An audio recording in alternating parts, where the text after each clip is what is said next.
Oke, jadi di video kali ini kita akan membahas laptop yang harganya murah dan menurut saya sih ini termurah dibandingkan dengan kompetitornya ya, dan bisa masuk ke laptop BBCS juga. Karena laptop ini harganya 4 jutaan kecil, bukan 499 tapi 4 jutaan kecil. 4 jutanya berapa nanti aja. Dan dengan harga 4 jutanya ini biasanya kompetitornya itu panel layarnya pakai panel TN dan resolusinya XD. Tapi laptop yang satu ini di harga 4 jutaan dia udah full XD dan layarnya juga udah pakai IPS. Dan perkenalkan ini adalah Lenovo IdeaPad 3.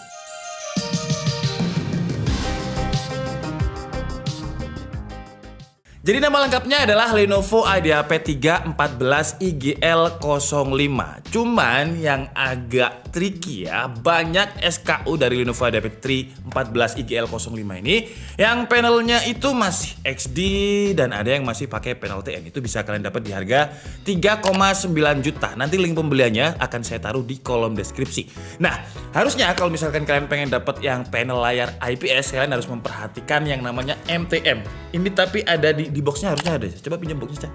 Harusnya ada ya di boxnya ya. Biasanya ada MTM ID. Nah, ambil aja 4 angka di belakangnya, 56 ID. Jadi udah pasti kalau misalkan kode MTM-nya belakangnya itu 56 ID, kalian akan mendapatkan layar yang panelnya IPS dengan resolusi Full HD. Karena untuk 14 IGL05 ini, kalau saya lihat di marketplace harganya random, dan setelah saya pelajari, saya lihat-lihat ternyata panel layarnya beda. Beda ya antara TN dan IPS. Saya udah pernah bahas antara panel TN dan IPS itu intinya sama kayak gini lah. Kalau misalkan kalian udah pernah pakai SSD terus kalian pindah ke hard disk, itu rasanya nggak nyaman. Sama kayak kalian habis pakai panel IPS terus ke TN, itu tiba-tiba kayak mata kalian kayak silinder gitu. Dan karena dia namanya IdeaPad 3, ya ini masuknya ke seri mainstreamnya lah. Sebenarnya di bawahnya masih ada IdeaPad 1, jadi urutannya itu IdeaPad 1, 3, 5, dan IdeaPad 7. Ini masuk ke 3, jadi dia masuk ke segmen yang entry level dan harganya 4 jutaan. Kalau kalian berharap 4 jutaan dapat prosesor Core i3, ya belum dapat ya di tahun 2023 ini. Cuman sekarang harganya udah normal. Kalau dulu di akhir-akhir tahun 2020 sampai 2021 awal itu harganya untuk 6 juta kita cuma dapat Celeron ataupun Athlon Silver AMD yang dual core. Nah, kalau tahun ini 4 juta kita ya dapatnya memang masih Celeron ya, jangan berharap banyak. Jadi dia pakai Intel Celeron N4020 yang fabrikasinya ya ini prosesor lama sih ya, dengan fabrikasi 14 nanometer. Terus 2 core 2 thread. Untuk base frekuensinya atau frekuensi dasarnya di 1,1 GHz, boostnya bisa sampai 2,8 GHz.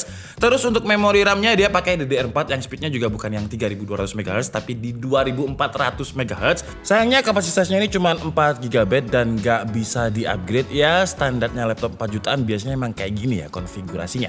Terus untuk storage-nya udah jarang saya lihat laptop yang pakai hard disk ya. Hampir semua keluaran laptop sekarang emang pakai SSD. Walaupun yang harganya 4 jutaan ini. Jadi untuk SSD-nya dia pakai NVMe Gen 3 yang kapasitasnya 256 GB ya, standarnya 4 jutaan. Oh, tapi ada ya kompetitornya, nanti di video lain akan kita bahas. Ada dari Asus yang namanya M410MA, itu SSD-nya 512 GB, harganya di 4 jutaan. Di next video aja kita bahas. Terus kalau untuk speed SSD-nya standar dia di kisaran 1800 Mbps, standar banget di harga 4 juta sampai 7 jutaan untuk speed SSD segitu. Tapi dengan spesifikasi yang saya sebutkan tadi, 4 juta, lebih tepatnya itu di 4,4 juta, menurut saya ini bakal jadi laptop yang goib karena harganya murah. Ngomongin murah, saya jadi ingat sama sponsor kita kali ini. Murah banget, Livon. Kenapa di video-video saya selalu ada Livon? Karena Livon itu cocok buat saya yang nggak mau ribet. Daftar dan aktivasinya juga bisa dilakukan dari rumah, nggak usah repot nyari nomor di counter juga. Tinggal pesen online lewat websitenya livon.id dan kalian bakal dapat gratis ongkir untuk pengiriman ke seluruh wilayah di Indonesia. Simple banget kan? Di Livon juga nggak ada yang namanya pulsa-pulsaan, tapi tetap bisa teleponan dan SMS gratis ke semua operator. Terus kuotanya juga bisa ditabung atau fitur ini dinamakan data rollover sama Livon. Kalau misalkan kuota bulan kemarin belum habis, dia nggak akan angus. Tinggal beli paketan baru dan kuota yang lama bakalan langsung digabungin sama yang baru. Enak banget kan? Jadi nggak ada lagi tuh begadang namatin series dan ngabisin kuota yang limitnya tinggal sehari. Mending langsung coba aja deh beli paket yang PowerGo 20 GB untuk sebulan. Harganya cuma 50.000 aja. Untuk info lengkapnya nanti akan saya taruh di kolom deskripsi. 50.000 20 GB itu murah. Ngomongin murah lagi, jadi keinget sama laptop yang kita bahas ini lagi, si Lenovo IdeaPad 3 14 IGL05. Secara spesifikasi menurut saya udah oke. Kalau kita ngomongin desain ya, desainnya ini ya IdeaPad banget. Dari dulu IdeaPad ya kayak gini. Untuk warna dari laptop yang kita bahas ini warna aman karena dia pakai warna silver, dimana ini bisa dibilang warna yang everlasting lah ya. Warna-warna aman, jadi nggak ada warna pink, terus warna Tosca atau warna-warna dinamis kayak Asus. Silver itu menurut saya adalah warna yang paling aman untuk dibikin karena lebih banyak orang yang suka silver atau netral dibandingkan warna-warni ya. Dan karena dia masuk ke entry level, kalau kita ngomongin build quality ya dia kedengaran kan ya dia pakai apa. Jadi nggak ada yang pakai aluminium, semuanya pakai plastik polikarbonat. Dan untuk engselnya sayangnya dia belum bisa dibuka dengan satu tangan. Tapi ini parah banget sih ya. Tuh, sampai kayak gini. Bener-bener nggak, engselnya ini kurang presisi gitu. Jadi kita harus pakai tangan dua seperti ini. Dan apakah dia bisa dibuka sampai 180 degree?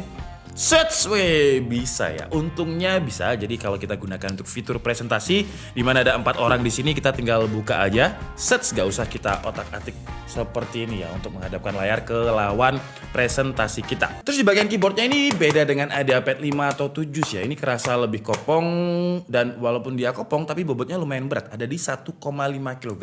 Untuk ketebalannya untungnya nggak sampai 2 cm, tapi hampir 1,99 cm. Tapi build quality yang menurut saya agak kerasa kopong ini akan langsung termaafkan ketika kalian melihat layarnya. Karena biasanya layar laptop yang harga 4 juta atau kemarin aja kita nge-review dari Lenovo juga, videonya belum tayang tapi ya, itu di 7 jutaan tapi dia pakai TN walaupun Full HD. Dan nanti editor tolong dikasih b-rollnya lah ya, yang IdeaPad 1 yang harga 7 jutaan dia pakai TN dan 4 jutaan dia pakai IPS. Di kamera aja seharusnya udah kelihatan antara perbandingan TN dan IPS. Kalau IPS itu kita lihat dari sisi kiri, kanan, bawah, atas ataupun dari rumah tetangga kita. Kalau dari rumah tetangga nggak kelihatan sih. Intinya kalau kita lihat dari viewing angle yang berbeda itu nggak ada screen bleeding, ciri khas IPS banget.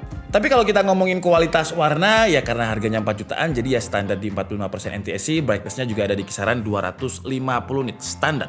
Naik sedikit di atas layar, untungnya buat kalian yang suka meeting online udah ada privacy shutter untuk kameranya. Jadi kalau kalian merasa nggak safe ketika laptopan, kok webcam ini kayaknya ada yang ngintip, tinggal ditutup aja, tinggal di slide aja. Itu ciri khasnya Lenovo sih ya. Dari seri yang murahnya aja untuk privacy shutter udah ada. Sekarang kita turun ke bawah ke bagian keyboard. Keyboardnya ini untungnya tombol powernya udah memisah dengan bagian keyboard, jadi nggak ada lagi yang namanya alasan kayak kemarin Siva alasan mas kemarin nggak ke save typo tombol powernya kepencet. Itu alasan banget sebenarnya, nggak semua laptop langsung dipencet mati sih sebenarnya ya. Tapi ini untungnya udah berpisah dengan keyboard, jadi nggak ada alasan untuk typo terus laptopnya mati nggak ke save, nggak ada lagi alasan. Dan keyboardnya saya suka banget ya. Buat kalian yang ngikutin di KD pasti tahu kalau saya penggemar berat keyboardnya Lenovo. Walaupun ini coba ya kalian dengerin ya. Walaupun ini di seri 4 jutanya aja, suara keyboardnya itu beda gitu. Tuh. Jadi suaranya ini tactile, ciri khasnya Lenovo. Makanya Lenovo itu keyboardnya layoutnya gini-gini aja. Kenapa? Karena emang udah nyaman ya. Kayaknya kalau dirubah bakalan banyak yang komplain karena memang di harga 4 jutaannya aja keyboardnya ini udah nyaman. Walaupun kekurangannya adalah di casingnya yang plastik ini. Jadi casing plastiknya itu yang bikin berisik, tapi kalau untuk keyboardnya tactile-nya enak, nyaman, travel distance-nya juga pas. Terus lanjut untuk touchpad, sayangnya kalau untuk touchpad ini dia nggak senyaman keyboardnya sih ya. Travel distance-nya ini terlalu rendah dan mantulnya itu kurang cepet. Jadi tactile-nya kurang enak, kurang seenak keyboardnya lah. Terus kalau untuk port konektivitas di bagian kiri itu dia ada input power, ada HDMI, ada 3 buah USB Type A. Wah, banyak banget. Di sebelah kanan ada full size micro SD card, terus juga ada audio jack. Sayang banget ya dia ada full size micro SD card, tapi kalau kita gunakan untuk editing ya Celeron kita gunakan untuk editing ya bisa ya. Bisa emosi tapi ya rendernya mungkin bisa 3 hari atau 4 hari kalau misalkan kita export ke 4K. Kalau kalian tanya bisa asalkan kalian sabar. Nah, kalau kalian pengen nyobain sensasi editing atau rendering di Celeron ini habis ini kan bulan puasa ya, itu sekalian untuk ngetes kesabaran. Kalau untuk konektivitas wirelessnya untuk Wi-Fi-nya karena N4020 jadi dia masih pakai Wi-Fi 5. Terus kalau untuk Bluetooth-nya untungnya masih Bluetooth yang versi baru ya, versi 5. Nah, sekarang kita bahas masalah performanya ya. Ya, performanya Celeron ini performa yang biasanya digunakan untuk ngetik-ngetik aja Office, main game bisa, main game Zuma, terus Candy Crush kayak gitu-gitu bisa. Kalau kalian misalkan main game Genshin Impact, Dota, Valorant itu ya bukan segmentasinya ya. Mending kalian nabung dikit lagi untuk beli laptop yang emang dikhususkan untuk main game tersebut daripada kalian nanti jatuhnya emosi terus laptopnya kalian banting malah rusak. Uangnya hilang. Tadi aja ketika saya tes di Cinebench R15 ya untuk performanya multicore-nya aja itu sama kayak performa single core kalau kita nge-review laptop Core i5 ya. Jadi skornya itu ada di kisaran 108 poin. Ini bukan single core ya, tapi multi core. Jadi di sini aja kalau misalkan kalian minta saya untuk ngetes editing Adobe Premiere Pro ya bisa, tapi ya kasihan yang benchmark ya, lama banget. Intinya laptop ini ditujukan untuk ngetik-ngetik aja, sekolah, meeting online gitu, oke lah. Tapi kalau kalian gunakan untuk kegiatan yang berat, ya kurang. Untuk nonton film enak karena dia udah Full HD IPS dibandingkan kalian nonton film dengan layar TN di mana warnanya itu akan memudar. Jadi warna merah itu bisa jadi agak oranye kalau di panel TN, tapi kalau di IPS warnanya itu adem. Dan dilihat itu walaupun color akurasinya nggak sampai 100% sRGB tapi lebih baik lah ketimbang panel TN. Panel TN itu memang biasanya dipakai di monitor atau di laptop-laptop gaming yang refresh rate-nya kenceng. Panel VA, panel TN itu biasanya dipakai di situ.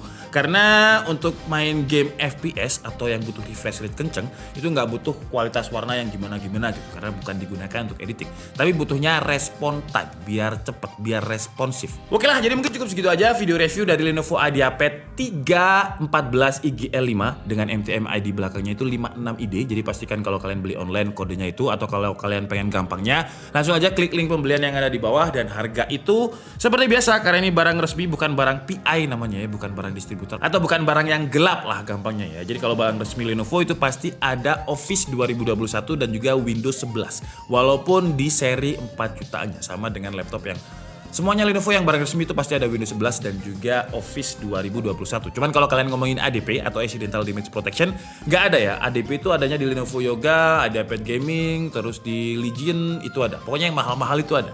Kalau di sini dikasih ADP, Lenovo-nya bangkrut kayaknya ya. Karena ADP itu adalah garansi ketika human error atau salah kita, itu kita bisa klaim dan Lenovo masih bayar 100%. Jadi kita nggak bayar apa-apa. Tapi overall dengan harga 4,5 juta menurut saya udah dapat Full HD IPS, RAM 4GB, pakai SSD di Lenovo IdeaPad 3 yang keyboardnya enak. Menurut saya udah worth it banget sih. Sayangnya dia belum backlit. Kalau backlit baru bisa saya kasih lawannya kayak XP dulu ya. XP dulu 4 juta, SSD 512, backlit di 4 jutaan. Itu keren banget sih. Mungkin kita harus cari itu dulu biar bisa dapat laptop BBJS lagi. Oke lah, jadi mungkin cukup segitu aja video kita kali ini. Saya minta maaf kalau ada kesalahan dalam penyampaian informasi. Seperti biasa, kalian bisa mengkoreksinya di kolom komentar. Saya Nika Sabudi and see you on the next video. Bye-bye.